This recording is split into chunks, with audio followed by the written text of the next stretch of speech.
అంగీకరించినప్పుడు ఏం చేస్తాడు? మన ప్రాజెక్ట్ వర్క్ మీద మొత్తం మనం ఈ భూమి మీద చేసిన దాని అంతటి మీద ఏం చేస్తాడు? స్టాంప్ వేసి సంతకం పెట్టాడు. మనం ఒప్పుకొని విడిచిపెట్టిన ఎడల మళ్ళా దాటిని అవి మనకు తిరిగి మన జ్ఞాపకములోకి రాకుండానట్లు ఎక్కడేసి పడేసిండు? మన అపరాధములైతేమి, మన పాపాలైతేమి వీపు వెనకాలేసినాడు, అగాధ కూపంలోకి పడేసింది. నా వెనకాలేసేసి ఇంకా వాటిని మీకు జ్ఞాపకం నాకు రావు. మీకు జ్ఞాపకం నాకు తెచ్చేటి ఎవడు అంటే దుష్టుడు. మీకు జ్ఞాపకం నాకు తెచ్చి వాడు దుష్టుడు మనం ఏం చేస్తా ఉన్నాడు? నువ్వు పనికి రావు. దేవుడు అతి పరిశుద్ధుడు కదా, మీరు పరిశుద్ధులుగా ఉండడానికి మీరు పనికిరాదు అని మనకు జ్ఞాపకం చేస్తూ ఉంటాడు దుష్టుడు. హల్లెలూయా. మనం జ్ఞాపకం చేస్తూ ఉంటే మనం ఏం చేయాలి? దుష్టుని గద్దించాలి. దుష్టుని ఎదిరించినప్పుడు మీ యొద్ద నుండి పారిపోయి మీ జ్ఞాపకం రాకుండా ఉంటాయి. కాబట్టి అపరాధములైతే మీ అన్నిటినీ దేవునికి అప్పగించినప్పుడు మనం ఎంత దేవుడు స్టాంప్ వేసి మనం దేవుని సన్నిధిలోకి మనము వెళ్ళులాగున దేవుడు మనలను అట్టి రీతిగా తయారు చేసుకుంటాడు దేవుడు. హల్లెలూయా. కాబట్టి ప్రియమైన యెషయా గ్రంథము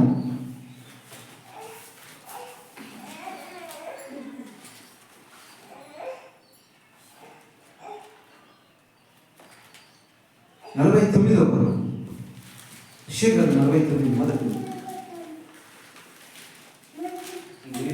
దీపములాగా నా మాట వినుడి, దూరమునానున్న జనులారా ఆలకించుడి. నేను గర్భమున పుట్టగానే యెహోవా నన్ను పిలిచెను. తల్లి నన్ను ఒడిలో పెట్టుకొనినది మొదలుకొని ఆయన నా నామము జ్ఞాపకము చేసుకొనెను. హల్లెలూయా. ఇర్మియా గ్రంథంలో ఉంటుంది, 5వ అధ్యాయం వచనంలో ఉంటుంది, 1:6-5 ఉంటుంది. తల్లి గర్భంలో రూపింపక మునిపే దేవుడు నన్ను ఎరిగి ఉన్నాడు.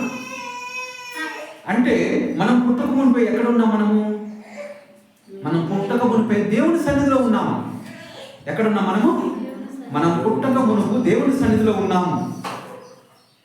మనం భూ సంబంధులుగా భూమి మీదకి రావాలి అంటే ఇప్పుడు పరలోకంలో అనేక జనాంగం ఉన్నారు, ఆయన కనుసైగల్లో ఉన్నారు. కాబట్టి మనం తల్లి గర్భంలో రూపింపక మునుపే నేను నిన్ను ఎరిగితిని అంటే దేవునికి తెలుసా? రూపింపక మునుపే దేవునికి తెలుసా? మనమందరం తల్లి గర్భంలో రూపింపక మునిపే మనమందరము దేవునికి తెలుసు.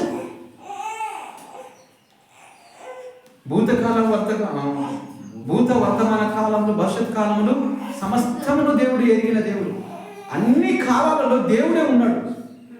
ఆయన స్వయంభవుడు, ఆయన నిత్యము అనుదినం ఉండేవాడు, ఉన్నవాడు అనువాడు. ఆయననే యెహోవా అంటారు. యెహోవా అంటే అర్థమేంది? ఉన్నవాడు అనువాడు, నిరంతరం ఉండేవాడు. కాబట్టి దేవుని బిడ్డలారా, దీపములారా నా మాట వినుడి. మనమందరం ఎవరన్నమాట? దీపం.